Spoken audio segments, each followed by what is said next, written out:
The year is 165 AD. Rome, the heart of an empire, is still wrapped in the pre-dawn darkness.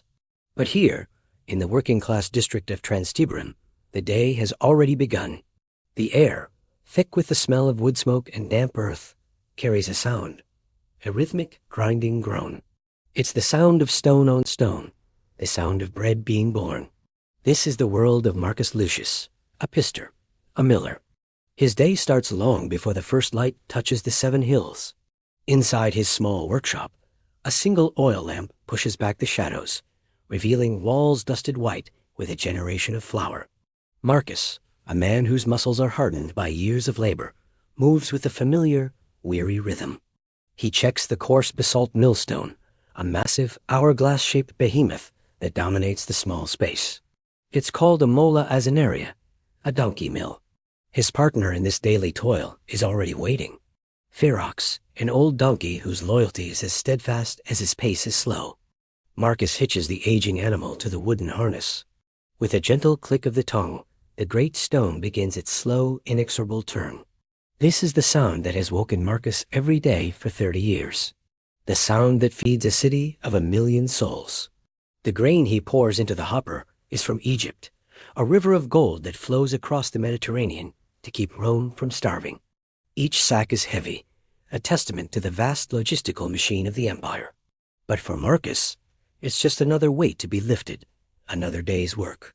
The fine flour begins to cascade from the mill, a pale, soft dust that coats everything his hands, his tunic, the very air he breathes. This flour is the lifeblood of Rome. It's the raw material for the annona, the grain dole that the emperor provides to the city's citizens.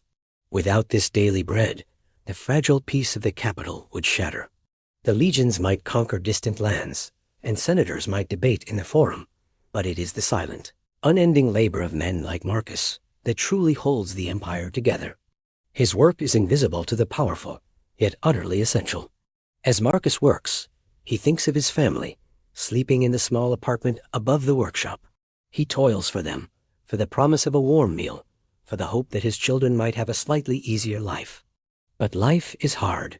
The work is relentless, the pay is meager, and the Antonine Plague is beginning to whisper its way through the crowded alleyways of the city.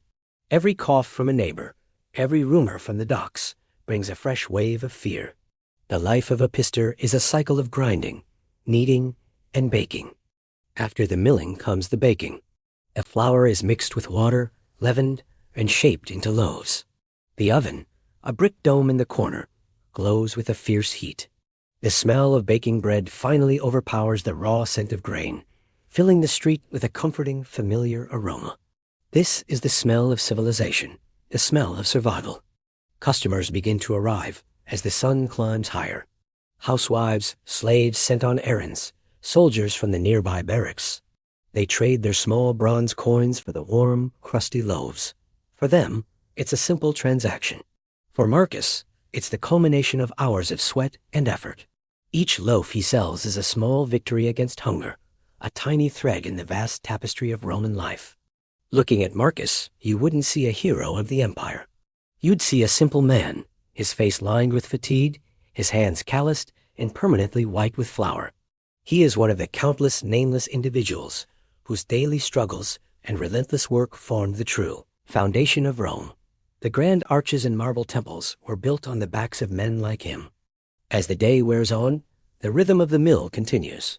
Ferox plods in his endless circle. The stones grind on. This is not a story of epic battles or political intrigue. It is a story of endurance. The story of how a great city and a great empire was sustained not just by its armies and emperors, but by the quiet constant turning of a millstone in a dark room, powered by an old man and his even older donkey. The grand narrative of history often forgets the Marcus Luciuses of the world. It focuses on the Caesars and the senators, the generals and the philosophers. But history is also written in flour dust, in the sweat on a miller's brow, and in the simple, profound act of making bread. The turning of this single stone is a microcosm of the entire Roman world, a system of relentless labor, intricate supply chains, and the fundamental human need for sustenance.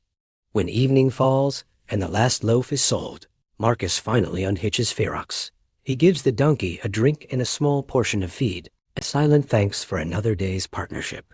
The great millstone falls silent. The quiet that descends upon the workshop is profound, a stark contrast to the day-long groan. For a moment, Marcus stands in the fading light, looking at the silent giant of stone. Tomorrow, it will begin again. The same darkness, the same rhythmic grinding, the same endless cycle. He is a small, anonymous cog in a vast, impersonal machine. Yet, in his own way, Marcus Lucius, the Pistor of Transtiberum, is as vital to Rome as the emperor himself. Because without him, and the thousands like him, there would be no bread.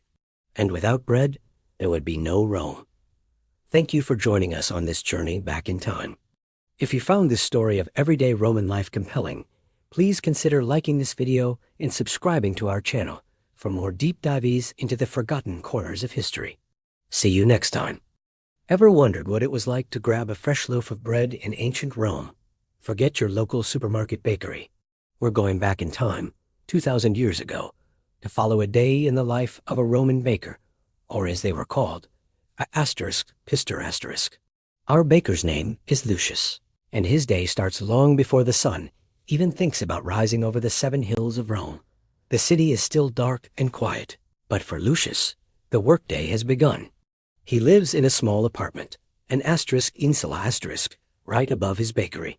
The first thing he does is head down to the heart of his operation, a massive beehive-shaped oven. It's still warm from yesterday's baking. He adds fresh wood, getting the fire roaring again. An oven that's not hot enough is a baker's worst nightmare. While it heats up, he gets his other crucial piece of equipment ready, the mill. Unlike bakers today who buy flour, Lucius has to make his own. His mill is a huge, heavy contraption made of volcanic stone, often turned by a donkey or a mule tethered to it, walking in endless circles. Lucius gives his trusty donkey, Asinus, a pat and some water before starting a long process of grinding wheat into flour. The sound of the heavy stone grinding against the other fills the small bakery. It's hard, dusty work. He'll grind enough grain for the entire day's production. The type of flour he produces varies. A coarse, whole-grain flour for the common folks' bread, and a finer, whiter flour, sifted multiple times, for the wealthy who can afford a more refined loaf. With piles of fresh flour ready, it's time to start mixing the dough. Lucius doesn't have a fancy electric mixer. Instead, he has a large wooden or stone trough. He mixes the flour, water, salt, and his most prized possession, the sourdough starter. This bubbling, living culture has been in his family for generations, passed down from his father, who is also a baker. It's what gives his bread its unique flavor and helps it rise.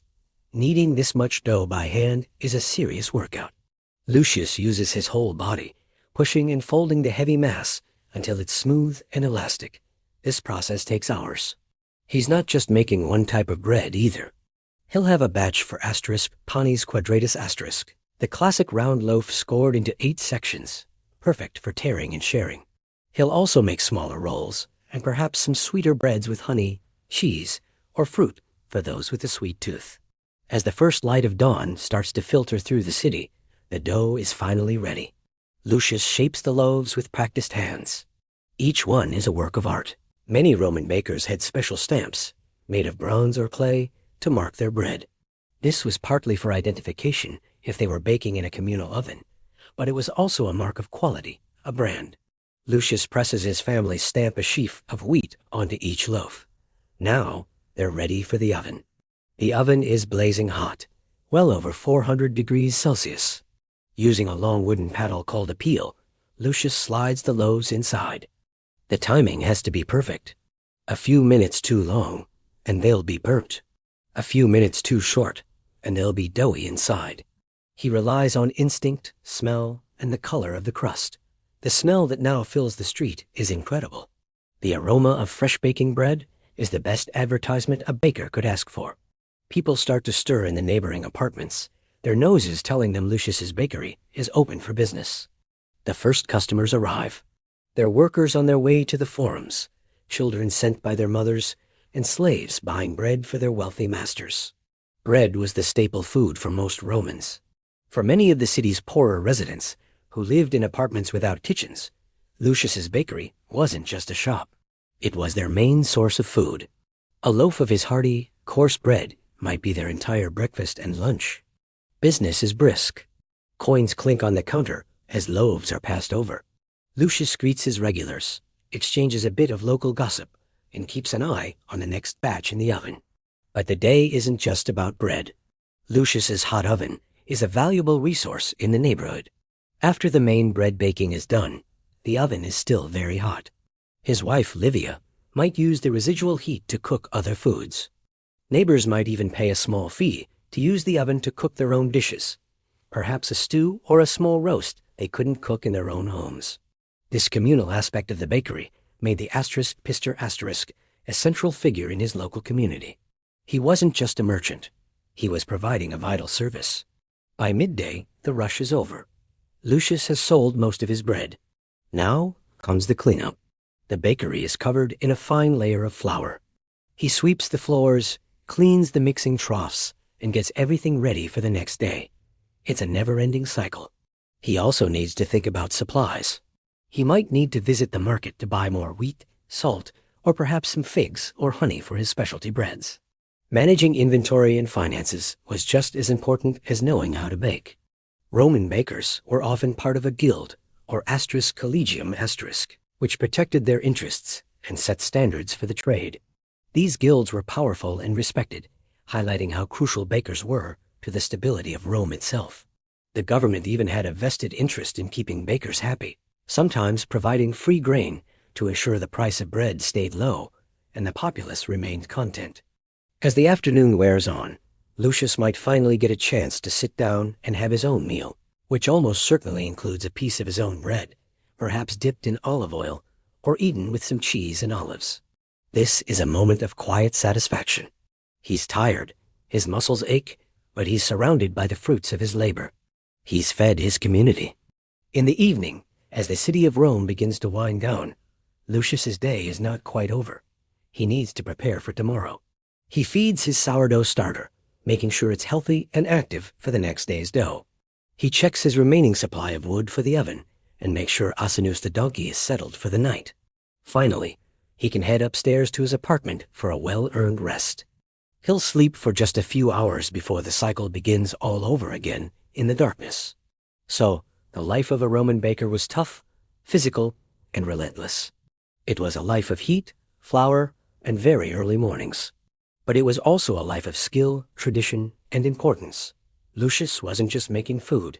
He was the bedrock of his neighborhood, a craftsman whose daily labor fueled the greatest city in the ancient world. The next time you enjoy a simple piece of bread, take a moment to think of Lucius and the thousands of bakers like him who, day after day, performed this essential, timeless craft. Thanks for joining us on this journey back in time. If you enjoyed this glimpse into Roman life, be sure to hit that like button and subscribe for more adventures into the past. See you next time.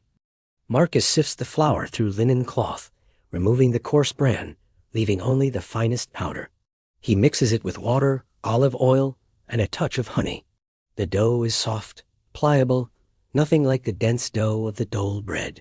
He shapes it carefully, forming small round loaves, and bakes them at a lower temperature so they do not brown too much.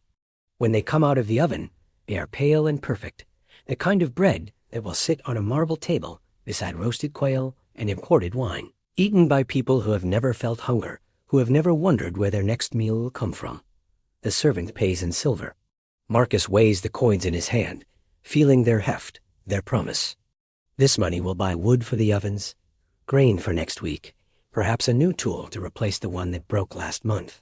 It will keep his family alive a little longer, keep the workshop running, keep the millstone turning. As evening approaches, Marcus finally allows himself to rest. He sits on a stool near the door, watching the street outside. Children play in the dust, chasing a leather ball. A woman hangs laundry from a window above, wet tunics dripping water onto the cobblestones. A beggar sits against a wall, his legs twisted from some long-ago injury, his hand extended in silent hope. Rome is full of such men, veterans of foreign wars, victims of accidents, people who fell through the cracks of the empire's machinery and were never pulled back up. Marcus thinks about his own future. He is 42, but he feels the weight of every year. His back aches constantly. His hands are stiff in the mornings. How much longer can he do this work? And when he can no longer work, what happens to his family? Gaius and Titus will inherit the workshop, but they will face the same struggles, the same competition, the same fragile contracts. This life is a wheel, turning endlessly, grinding everyone caught within it. But there is also pride. Marcus knows that his work matters. Every loaf he bakes feeds someone. Every sack of flour he grinds keeps Rome alive. The senators in their togas, the soldiers in their armor, the emperors in their palaces, they all depend on men like him. They may not see him. They may not know his name. But without him, their world collapses. Night falls. The ovens cool. The millstone stops. Marcus eats a simple dinner with his family. Bread, cheese, a little salted fish. They do not talk much. Exhaustion has taken their words. Cassia clears the table. The sons prepare their beds. The slaves are locked in a small room at the back, a space barely large enough to lie down, but safer than the streets. Marcus checks the workshop one last time, ensuring the fire is banked, the grain is covered, the donkey is fed. He lies down beside Cassia. The workshop is dark now, silent except for the faint crackle of embers and the distant sounds of the city. Somewhere, a baby cries. Somewhere, a drunk man sings. Somewhere, Rome lives and breathes and hungers. Marcus closes his eyes. Tomorrow, he will wake before dawn. Tomorrow, the millstone will turn again. Tomorrow, the bread will bake, the loaves will be delivered, the contracts will hold or they will not. Tomorrow, the wheel will grind on. This is not a story of heroes. There are no battles won, no monuments raised, no speeches that echo through history. This is a story of survival, of the countless invisible people who held an empire together not with swords, but with flour and fire and the refusal to quit. They are forgotten now, their names lost, their graves unmarked. But for one day, we have walked beside one of them.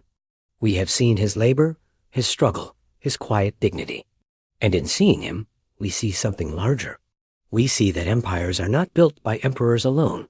They are built by the forgotten, the overlooked, the people who rise in darkness and work until their bodies break, who ask for nothing but the chance to survive, who give everything and receive little in return. Rome called itself eternal, but it was only as eternal as the grain that fed it, only as strong as the hands that ground that grain into flour. Marcus Lucius is dust now, as is his Rome, but the millstone still turns, in different forms, in different lands, grinding out the bread that feeds the world. And if you listen closely in the hum of machines and the rush of modern life, you can still hear the echo of that ancient rhythm, the sound of invisible people doing the work that keeps the world alive, asking only to be remembered for a single day.